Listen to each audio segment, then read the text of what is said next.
do atleta profissional, Lei 9.615 de 98, que foi alterada por várias leis. Uma das últimas alterações é a Lei 12.395 de 2011. Bom, o desporto nacional, ele é dividido em desporto de educação, de participação e de rendimento, sendo que o desporto de rendimento, ele é dividido no profissional e no amador ou não profissional. O que nos interessa é o desporto profissional, porque dele vai gerar o contrato de trabalho especial do desporto. A primeira coisa que eu tenho que ressaltar é que o contrato de trabalho, ele pode ser celebrado a partir dos 16 anos de idade. Pode fazer, então, um contrato especial de trabalho de desporto a partir dos 16 anos de idade. E não pode ser superior a 5 anos e nem inferior a 3 meses. Isso está lá no artigo 29 da Lei 9.615, que foi alterado pela 12.395 de 2011. Não obstante a isso, existe a Bolsa de Aprendizagem, que é uma situação em que tem o atleta, ele é não profissional, só que em formação. E ele está com a idade de maior de 14 anos até 20 anos. Então, o atleta não profissional em formação de 14 anos até 20 anos vai receber uma bolsa aprendizagem. Isso está lá no artigo 29. Parágrafo 4º. Então, ele vai receber um auxílio financeiro da entidade de prática desportiva formadora, sob a forma de bolsa aprendizagem, livremente pactuada mediante um contrato formal, mas que não vai gerar vínculo de emprego. Agora, tem também a outra possibilidade de trabalho como atleta profissional, mas como autônomo. Então, ele vai celebrar um contrato como autônomo de natureza civil e pode ser também a partir dos 16 anos de idade. Ou seja, também não vai ter relação empregatícia com a entidade desportiva. Ele vai auferir rendimentos por conta própria através de um contrato civil. Artigo 28A da Lei 9.615. Bom, agora existem algumas exceções da lei do atleta, retirando de validade alguns artigos da CLT. Vou lembrar aqui que é importante, é o artigo 28, parágrafo 10, que diz que não se aplica ao contrato especial de trabalho desportivo os artigos 479 e 480 da CLT.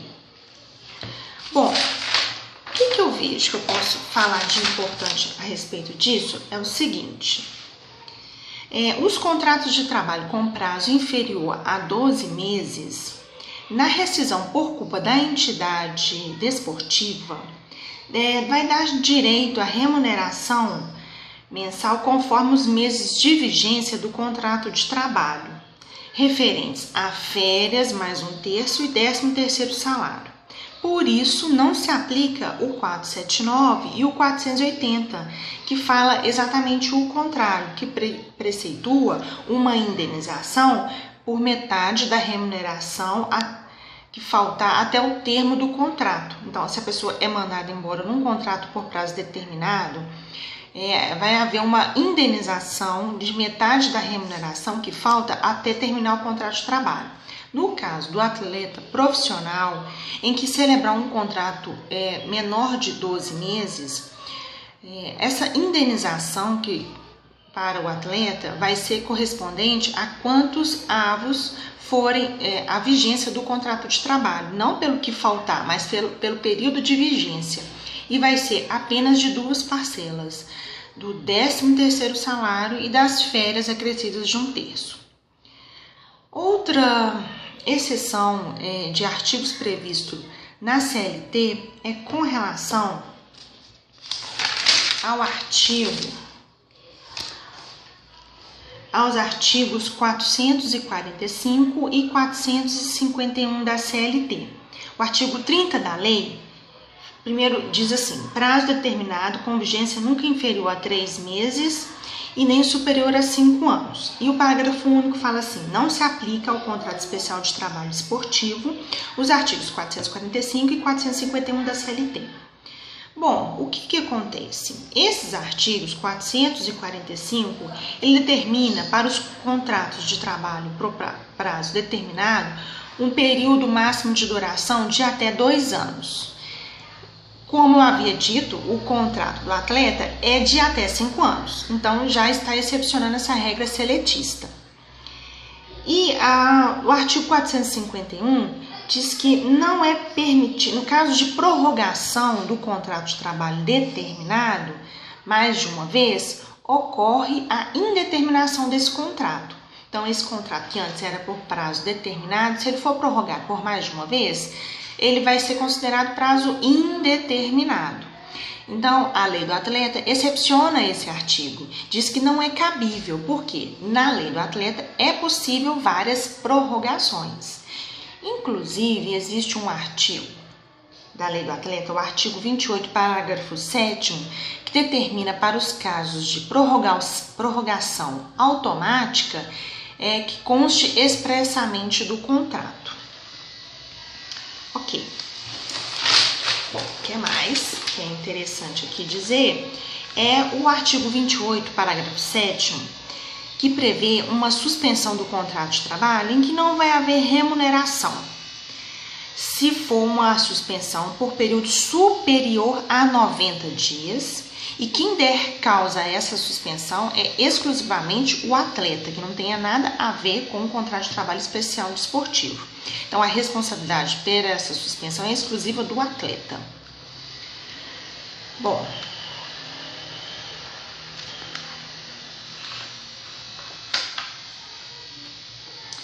existe uma possibilidade de rescisão indireta do contrato de trabalho do atleta por ausência de pagamento de salário pelo período máximo de 3 meses. Não, mentira. Igual ou superior a 3 meses.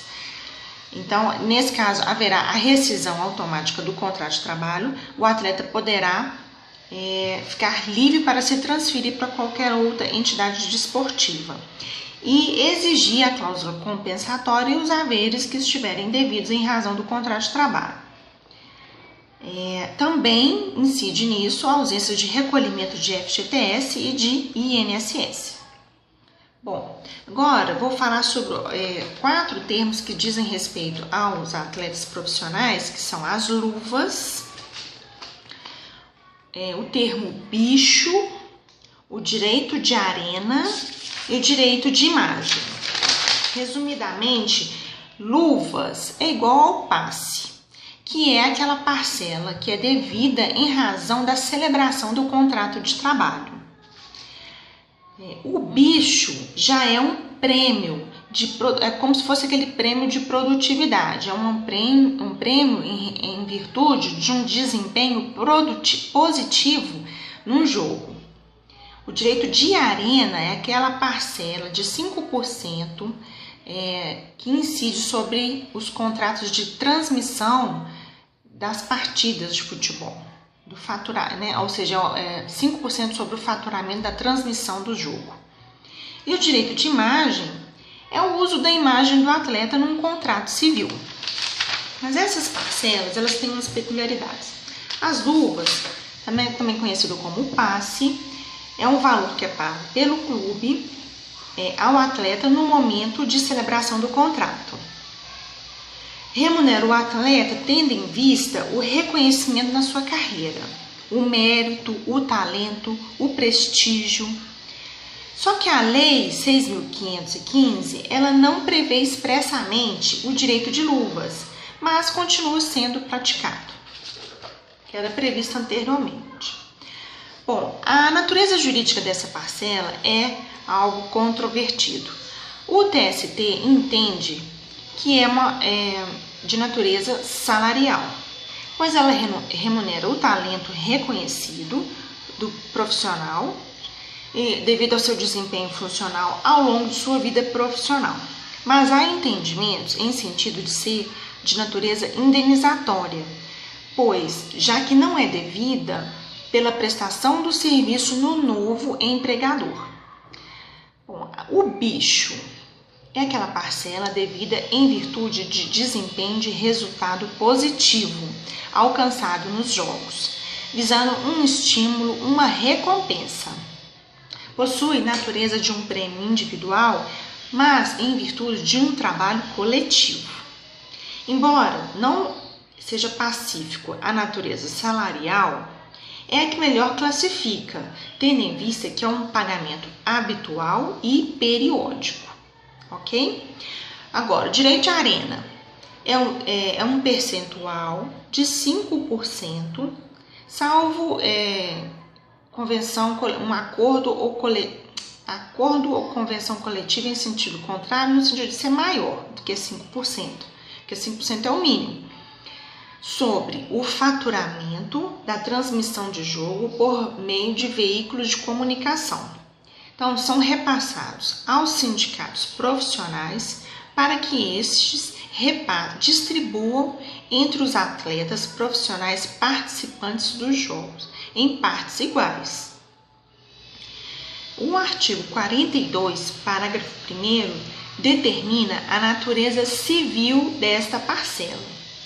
E, não obstante, o TST, a doutrina e a jurisprudência entenderem ser uma parcela de natureza salarial, pois ela é devida como uma contraprestação em virtude dos serviços prestados.